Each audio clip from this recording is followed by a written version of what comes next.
Hello, I'm Helen Such from the Australian National University. In 2019, a team from ANU, funded by the Australian Department of Foreign Affairs and Trade, conducted an individual deprivation measure country study in South Africa. The individual deprivation measure, or IDM, is an individual-level, gender-sensitive measure of multidimensional deprivation. The tools we use have been designed to increase our understanding about the ways in which people experience poverty differently, especially the differences between men and women. We measure at the individual rather than the household level and ask individuals about their direct experience of different aspects of deprivation, not their perceptions of their living conditions. The aim of doing this is to provide evidence that can help to improve the effectiveness of poverty reduction policies. This video will give a glimpse of some of the analysis comparing rural and urban residents using the South African data, and at the end of the video, I'll point you to where you can find out more. The IDM measures 14 different dimensions of deprivation, and the choice of these dimensions came from a combination of earlier participatory work to determine the priorities of poor men and women, and they were also selected on the basis that they might be amenable to policy action. In our analyses, we use the survey responses to create indicators, which we then use to build themes and then the 14 dimensions. A composite index, the IDM Index Score, is then created by aggregating each individual scores for each of those 14 dimensions.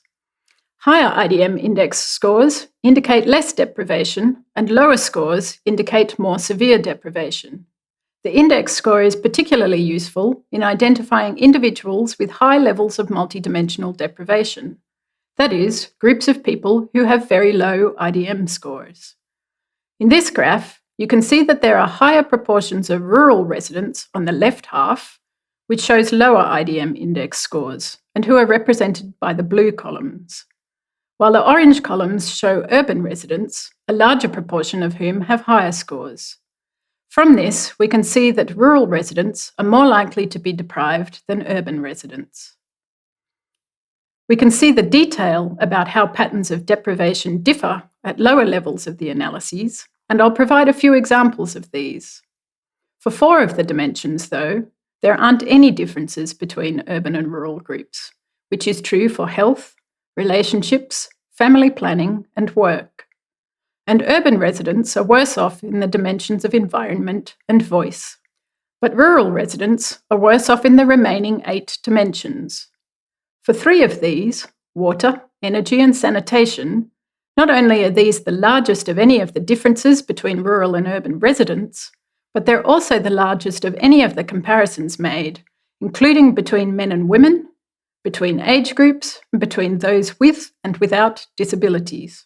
The relatively greater deprivation of rural residents, especially in these 3 dimensions, may not be the most surprising result, but it is important because of the interactions within and between these and other dimensions. And they have important and direct implications for food security and health, and indirect knock-on effects, such as impacts on the ability to learn or to work productively.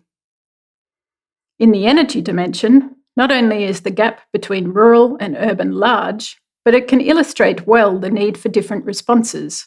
Take the theme that assesses the source of energy for cooking and its reliability. The difference is stark, particularly where 1/3 of rural residents are in the deprived category, compared to just 6% of urban residents. This category represents individuals who use clean cooking energy sources but never have enough to meet needs, and also those individuals who use unclean or polluting cooking energy sources, but have enough to meet their needs always, most, or some of the time. Plainly, policies to reduce energy poverty would have to respond differently to both situations, improving the supply for one group and providing access to clean energy for the other.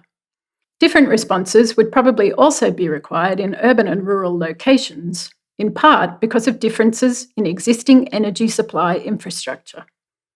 This access to fuel or energy sources is also linked to one of the indicators in the environment dimension, where rural residents are also relatively more deprived than their urban counterparts.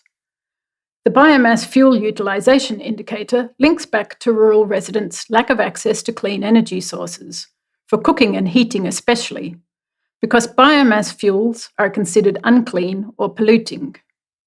Close to 1/5 of rural residents, compared to just over 1/10 of urban residents, are classified as most deprived in this indicator.